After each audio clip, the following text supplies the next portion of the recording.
All right, let's get started then. I will talk for about 45, 50 minutes. And during the talk, I will give you an overview of the new book, Imperialism and the Developing World. The book is a study of both causes and consequences of modern imperialism. And the focus is on British imperialism in the 19th century and on the American imperialism in the 20th century. And I analyze both formal and informal empire, that is colonialism, but also significant influence without territorial control. So it's a long book, about 540 pages of just text, and then some for additional things. Took a long time to write, about 10 years. As the table of contents suggests, it begins with the East India Company and ends with the most recent US war and intervention in Iraq.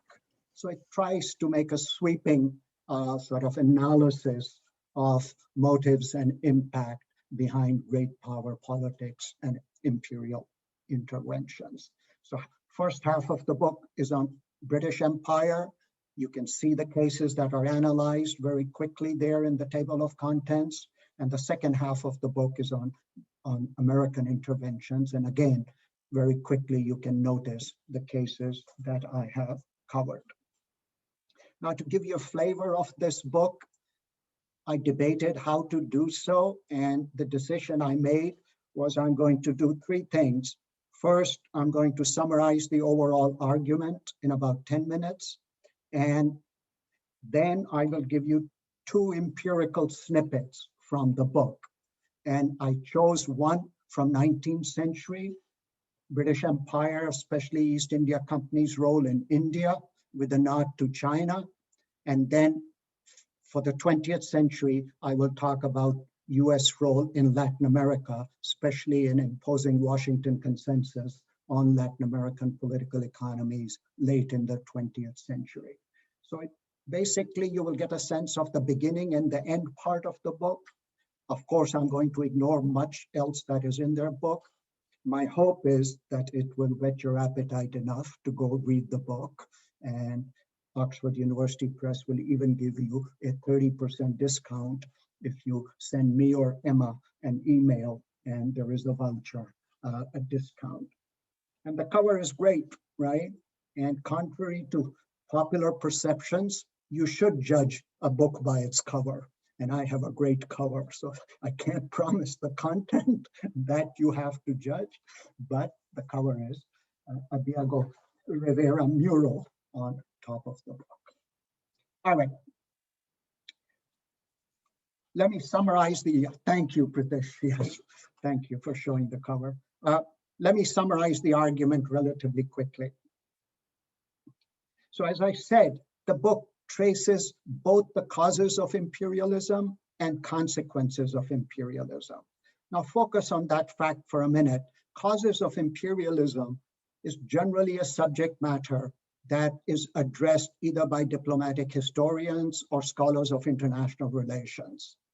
Consequences of imperialism is a subject that is either sort of analyzed by scholars of development, economic historians, dependency scholars, or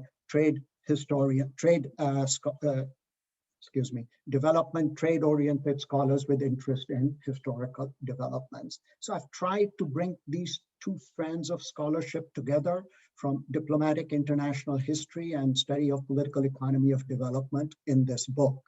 So causes of imperialism, those of you who study these things will know that the debates are a legion. Realists, Marxists, liberals all have their own views on why imperialists imperialize.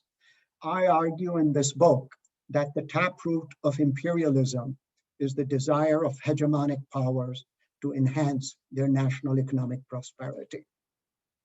And I suggest that they do so by undermining sovereignty in peripheral countries and establishing open economic access.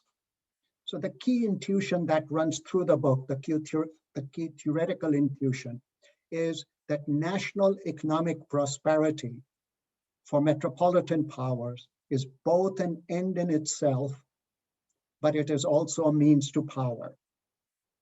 And so the effort to separate wealth and power by liberals, Marxists, and realists, I think in the end is foolhardy.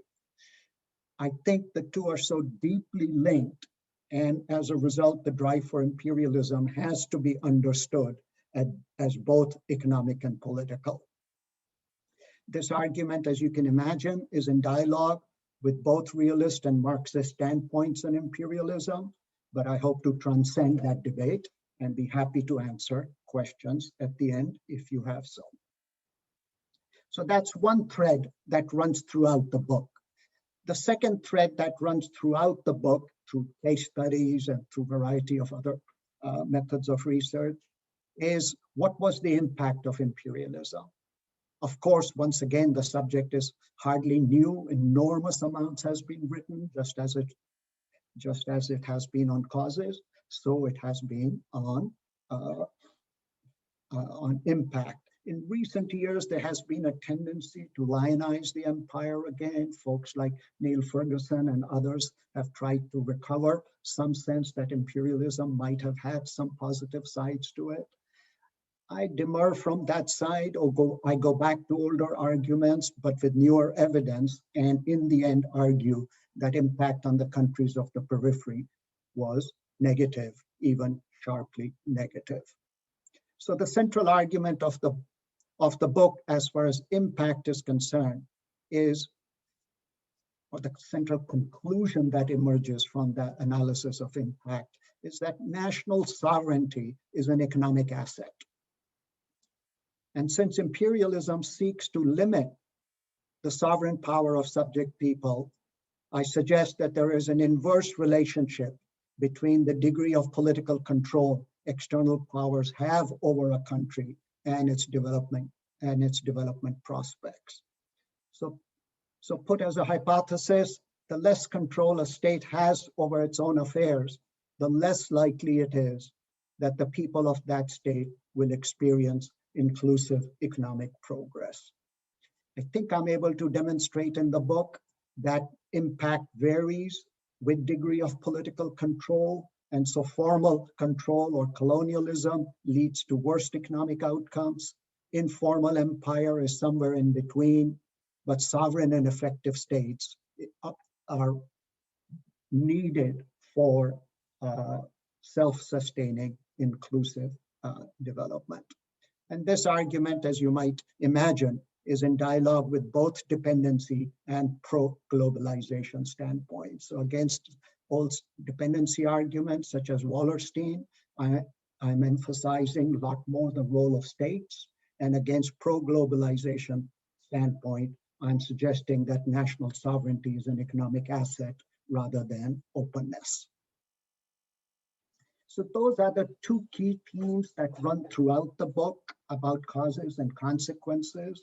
But then there are numerous sub-themes that emerge by juxtaposing types of imperialism, types of centuries across which imperialism varies, US versus Britain. All of that, if you want to get a better sense of, you will of course need to read the book.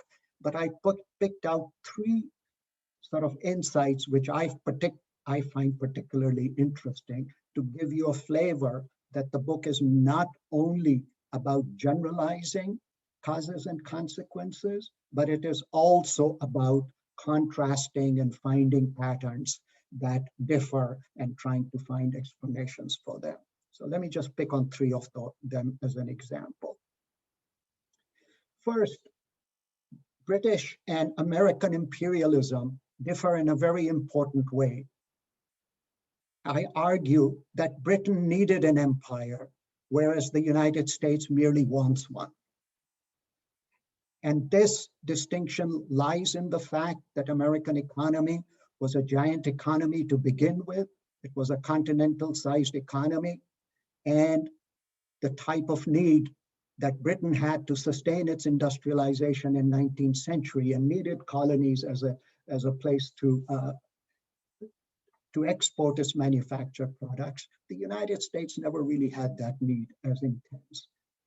And as a result, the United States sort of has, I argue for a variety of reasons, decided it wanted an empire. And this distinction leads to some important, to my mind, insights. So for example, you might notice that if you read the book or if you just are familiar with the subject, that there was a lot more consensus in Britain in the 19th century about the need and desire for empire. Americans, by contrast, always disagree. This was as true for their early intervention in 20th century in Philippines, as it was during Vietnam War, as it was during recent Iraq interventions. So there is a lot more dissensus, and I trace that back to the degree of need, which I think was a lot more intense for Britain than it is for America. So that's one type of comparative insight that emerges. Another type of question that I struggled with throughout the book was, what were the circumstances under which metropolitan powers chose to colonize some parts of the world and establish informal empire in other places? It's a question especially relevant for Britain in the 19th century. Why in the middle of 19th century, Britain decides to impose formal control over India, but chooses mainly to strike China with Opium Wars, etc., etc. So those are the types of questions I struggled with. And my argument in the end is different from the type of argument the well-known historians Gallagher and Robinson have offered, which was that Britain in the 19th century preferred an informal empire. Against that, I argue that the evidence supports both the United States and Britain prefer more political control over the periphery, but settle for less when they face opposition, either from indigenous elite or from competing global powers. But whether you buy that argument or not, the point I want you to keep in mind is the main mechanism for establishing informal empire by both Britain and United States over the 2 centuries has been an effort to establish what I call stable subservience. So informal empire works best when governments on the periphery offer stability, but not so much stability that they are powerful enough to chart their own path. So they want subservience at the same time. And this effort to create stable but subservient governments on the periphery is both the challenge of informal empire, and more often than not, it has remained a work in progress, sort of exemplified dramatically by the role of major imperial powers, say in China, trying to prop up the Qing emperor late in the 19th century. So that's a second type of theme that runs throughout the book. And finally, of course, this is a little more obvious, but it's good to keep in mind that the nature of imperialism in 19th and 20th century has changed dramatically. It has changed for lots and lots of reasons, but one of the main ones which gets underemphasized, especially Americans don't think about this often enough, is that the nature of authority structures in the global periphery have changed dramatically. So gone are the Maharajas, the Pashas, the Caudillos, and various sultans with which you could strike a bargain in the 19th century, where you sort of allowed them to rule and they collected taxes or provided armed forces. So that social structure on which informal empire, as well as types of indirect rule within colonialism rested, those social structures have vanished. And as a result, you get emergence of plebiscitarian mass politics in 20th century, which makes the life of Americans much more difficult than it did of the British in the 19th century. You don't have pashas out there anymore to control. So Americans are constantly looking for the middle class to support them in a project of establishing stable subservience. But that middle class slips out of their fingers because more often than not, they're pretty politically fickle and as amenable to nationalist appeals as to any other vested interest. So in other words, I make the case that creation of informal empire has become very difficult late in the 20th, early in the 21st century, and is likely to lead to more and more imperial failures in the future when American attempts more Iraqs in the new millennium. So that's the type of book this is. I have given you a flavor of the overall argument. And even if I didn't spend any more time, you now have a sense of what the book is about. I've given you, so it focuses on causes, consequences, and variety of sub-themes that I compare. Now I'm going to walk you through some empirical snippets throughout the book, and they will just add to what I have already said, give you a texture of how I develop the argument in the book. I was going to spend some time on how I conceptualize and define informal empire, but time is short and I'm going to skip this slide. The only thing I will say is that I emphasize the role of coercion in what constitutes an informal empire. And if anybody wants to ask questions, of course, please do so, or take a look at the book chapter itself, because very often people want to know what on earth is an informal empire. Everybody recognizes a colony, but informal empire is a little more analytically fuzzy. And so I emphasize the role of coercion. All right, now to the two snippets. I'm just going to check time I have taken. All right. So I'm going to talk a little bit about Britain and India first, and then about United States and Latin America second.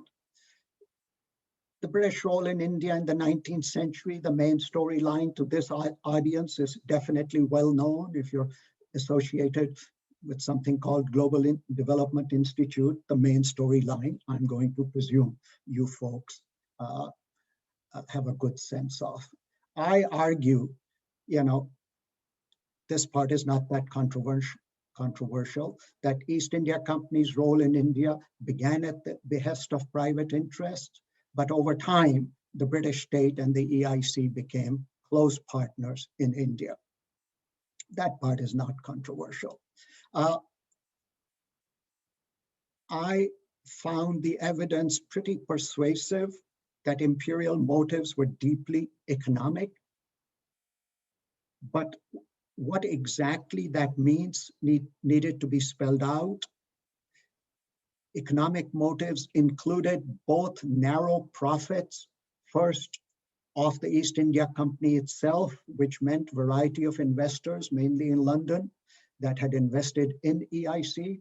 But if it was just that, then the argument would be much more amenable to a Marxist type of analysis. Over and over again, what I also noticed was the benefits that British state was acquiring either by taxing EIC or through a variety of other methods, which I'm going to give you some sense of in the slides that emerge. So the central theme that runs on the question of motives behind expansion into India in 19th century is that they were driven both by narrow economic interests of the economic elite, but also broader economic interests as defined by British rulers during that century. And the impact on India was profoundly negative. There I share the view with Indian nationalists, an earlier argument, but I'm able to assign numbers to it in a way that some earlier scholarships was not able to. And now with good work with economic historians and some of my own research, the slides I will show you will give you a sense both of the mechanisms through which some of this exploitation was implemented, as well as the scale of it, because some of the numbers are now more readily available than they were earlier. So in terms of those of you who study nationalist Indian history or British economic history of the 19th century, a standard question was, what was the main mechanisms of exploitation? In Marxist accounts and in dependency accounts, it was mainly the third of the three mechanisms I list here, that it's a story of forced economic opening. I emphasize the first part as well, a fiscal story, how extract resources by the company and then by former British rule were extracted and how they were used. And I think that is really central for understanding how Britain shaped India. And I call it was a pattern of squeeze and neglect. So what's really going on is Britain is squeezing resources out of India, and it is using them for uses other than what might have benefited Indians. I don't emphasize the plunder story as much in Indian nationalist accounts, the drain hypothesis and all of those, if you're a specialist on this, sort of going as far back as R.C. Dutt, some of those arguments were emphasized. I move away from them. I focus on the first and the third mechanism, that the mechanisms of exploitation are part fiscal and part forced opening of the economy, which is, of course, a pretty standard left argument, but I'll show you numbers which are a little different. So on the fiscal story, what we can now tell, which we were not able to tell before because data was incomplete, was the scale of revenues that East India Company and then British rulers extracted from India in the 19th century. The reason it was difficult to do so for a variety of reasons, but absolutely heroic research by the British economic historian Stephen Bradbury at LSE and their colleagues, as well as by the American economic historian John Richards. Now we can put together the scale of revenue extraction from India. And I want you to notice that last column in this table, which is revenue as a percentage of the controlled territory, right? The territory is changing. How much territory East India Company controls is very different in the early part of the century than it's later in the century. So to get at good figures, you had to have figures of how much territory they control and how much were they extracting. And now we're able to put those together. And so what emerges is that for much of the 19th century, nearly 19% of Indian GDP is being extracted as the total revenues. So first EIC and then the British Crown. Now this compares, if you think of what Indian government today collects in terms of taxation, that's about 16%. So in 19th century, the British in India are collecting about 19% of Indian GDP per year, per decade for a whole century. And ask yourself, what was done with these resources? This table gives you a sense of where these resources were coming from and how were they spent mainly. So look at the second column, and what you will notice is more than 60% or about 60% of these total revenues I just mentioned are simply derived as land revenues. And then nearly 50% of these are used mainly to run the British Indian Army. So what is going on here is essentially poor Indian peasants are paying for a British Indian Army that the British are using in part to further expand their role over India. And then once that project is over, they use the same armed force to badger China through Opium Wars, right? It's the Sikh soldiers on East India ships that badger sort of open up open up China for trade, as well as all around the African Cape, etc. It's this army that helps expand the imperial rule.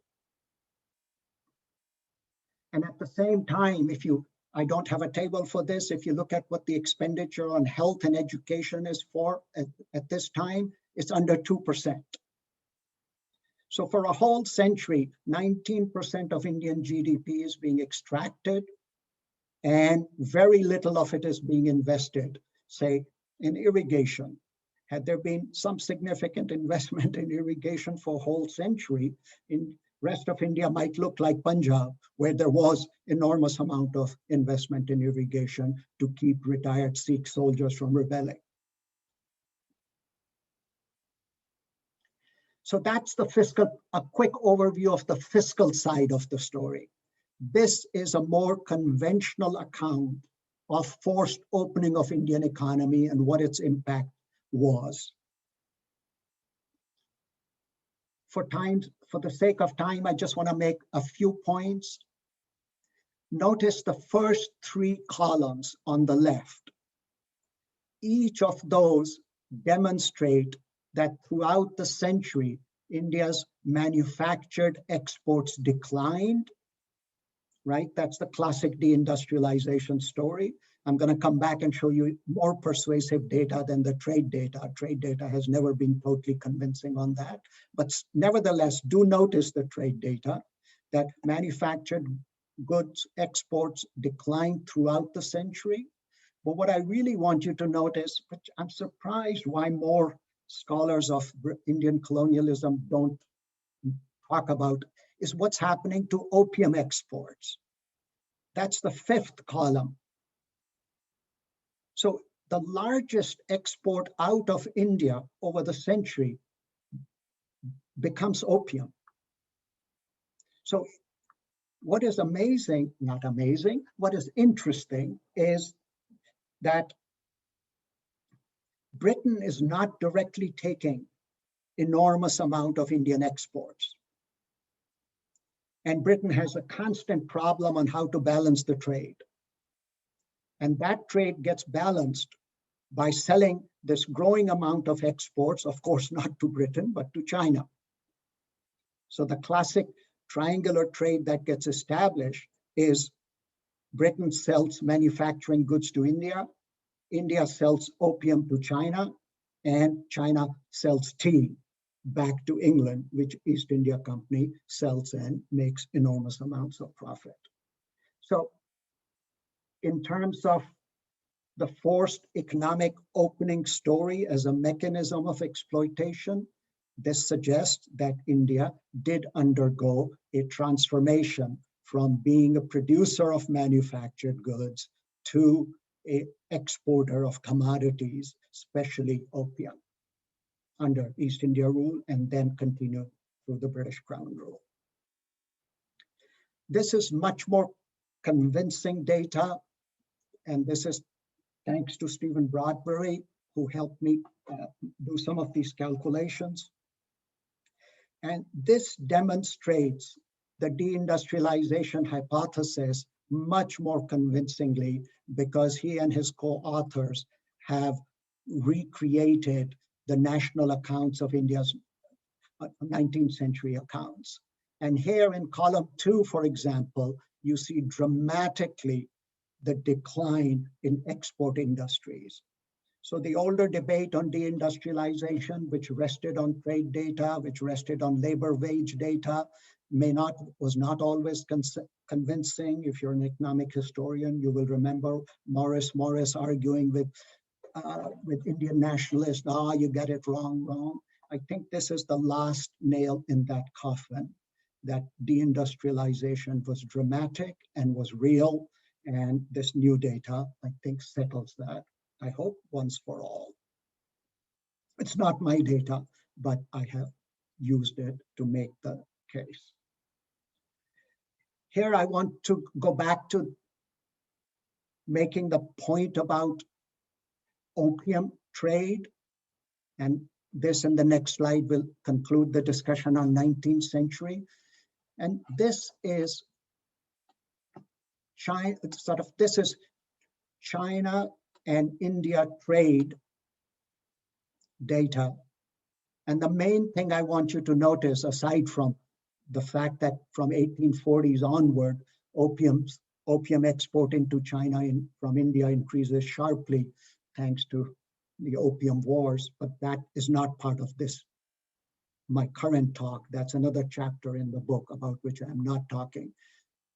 The significance of this slide for the current talk is notice how tea exports and opium imports balanced each other. That is to say, the tea that Britain is buying from China to sell back in Britain, as well as sending it to the United States and selling it to other parts of European countries, would not have been possible without the opium. And what's the significance of that? This is the last slide on India, and this will underline the significance of that, that if you buy the argument that the heart of British export-oriented growth in 19th century were textiles, especially up to 1860s and 70s, then notice in this slide that by the end of the century, India is taking 40% of British textile exports.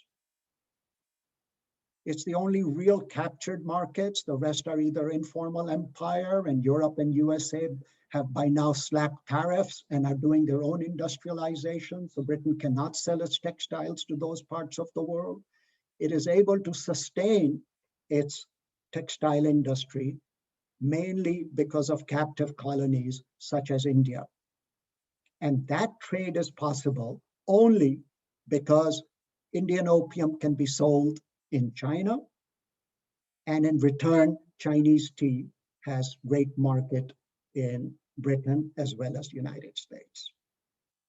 That was the point of showing the last slide on China, to sustain the suggestion that Britain is benefiting handsomely by its formal and informal empire in Asia, and by linking India and China in a triangular trade that then enables it to sustain its key industry while at the same time hurting India adversely, and of course China, right? 10 to 15% of Chinese became opium addicts after the Opium War. And John Fairbanks calls it the greatest human rights crime of modern times. And so in that sense, it is notable, the issue of costs and benefits of 19th century empire. Now let's shift focus to a much more recent case of informal imperialism. How am I doing on time, Pritish? You've got about 10 minutes. Okay, thank you. So I'll go through relatively quickly. I will assume most of this audience knows the main storyline. So this is a case of United States imposing structural adjustment policies in Latin America in order to ensure that its debt was paid back in the 1980s and 1990s.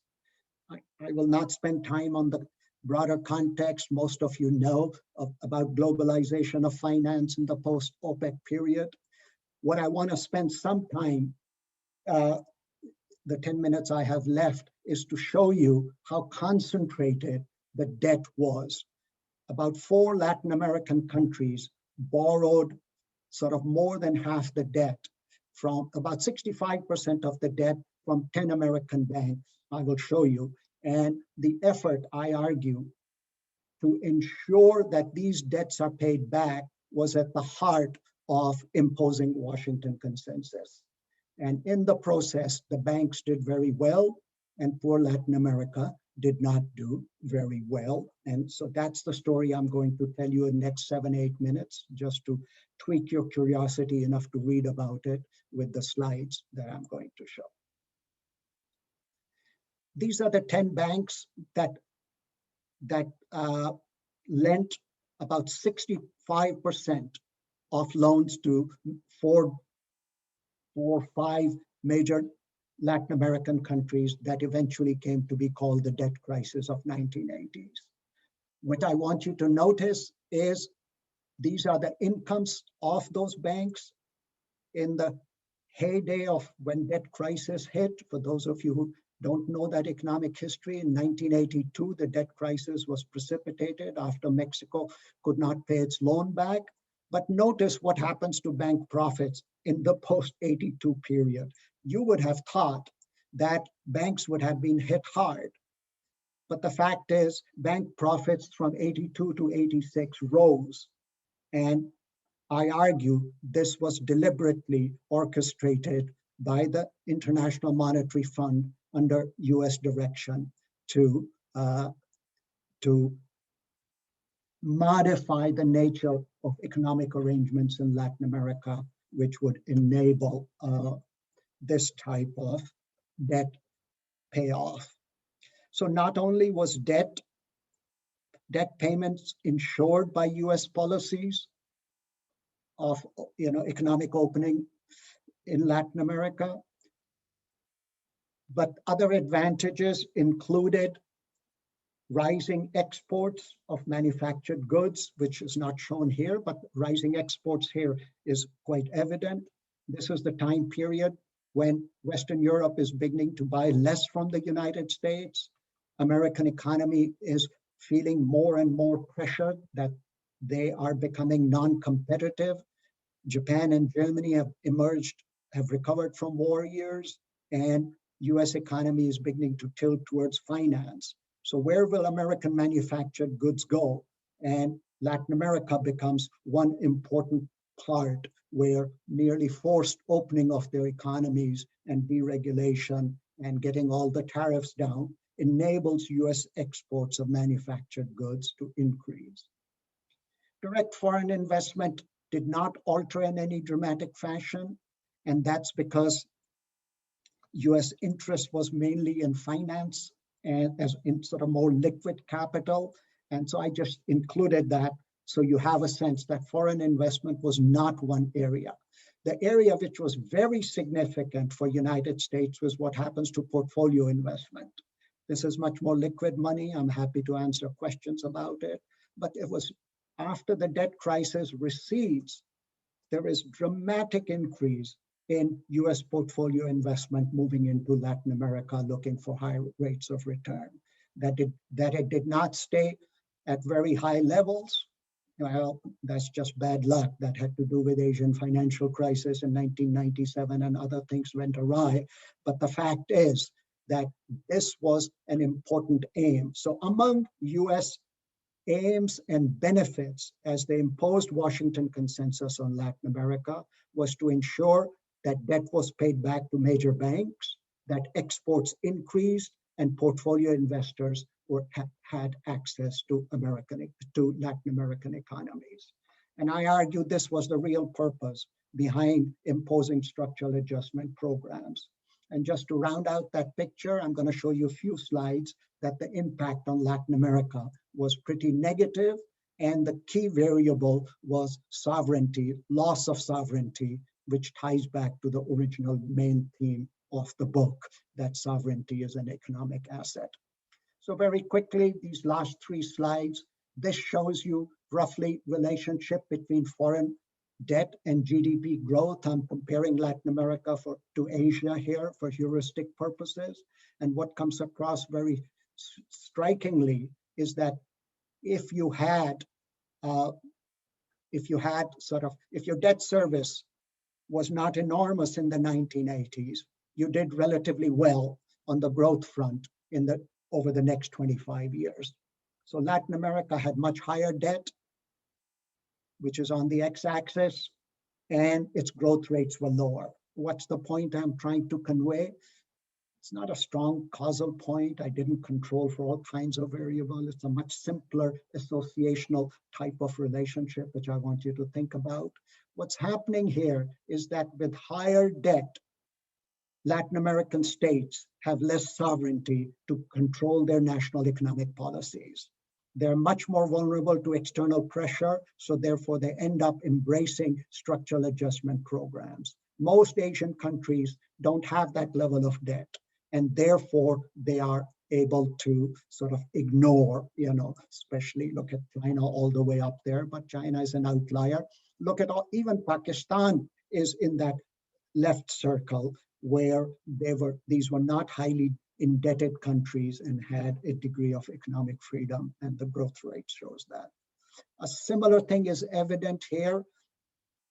If you have higher savings rates domestically, you are less exposed to external pressures when it comes to need for foreign investment, and therefore you need less a certification from an organization like IMF that your house is in order and foreign investors can come in. So Asian countries generally throughout this period I'm talking about had much higher savings rates. As a result, they were less dependent on foreign capital, and therefore during this high debt years, Latin American countries with lower domestic savings rates needed organizations like IMF to sign off so that more foreign investments will continue flowing into them. And that created further sort of constraints on their sovereignty, economic sovereignty, if you like. So both of those slides are meant to demonstrate if you had less economic sovereignty in late 80s into the next millennium, you grew less well, and the underlying variable may well have been lack of economic sovereignty. That's the last slide, just to very quickly show manufactured exports in Asia did much better, which itself is a sign of sort of economic nationalism, that you can sell manufactured goods to the world market. And Latin America remained commodity dependent well into the new millennium, underlining more or less a neocolonial pattern of importing manufactured goods and continue to depend on commodity exports. I'm going to conclude now. So the book I'm telling you about, I gave you a couple of brief empirical snippets. There's a lot more material in there. It's mainly an empirical book. It's hard to summarize in a 45, 50-minute talk. And I don't claim enormous originality in this book because, at different stages of your career, you write different books. When you're young, you have to be original. I just wanted to get it right. So at this stage, my effort was mainly to get it right, but that doesn't mean I've just rehashed what is out there because, people think differently. And in that sense, to just repeat key issues of what might be somewhat new here. In terms of causes, I have tried to combine a focus on nation with economic interest. So I talk about national economic interest, which is different than talking about economic interest of capitalists, which is also different than talking about national security as the motivating force. So in that sense, it tries to combine and move beyond realist and Marxist debates on why imperialists imperialize. And on impact, I think I'm able to demonstrate that it is the less sovereignty you have, the more adversely you're likely to be impacted by external forces, especially dominant metropolitan policy machinations. That sovereignty remains an economic asset if you want to move into sort of inclusive development into the 21st century. It may not be enough, you still need effective states, but sovereignty is a prior condition even for the emergence of effective states. So sovereign and effective states remain the prerequisite for inclusive development in the 21st century. Thank you.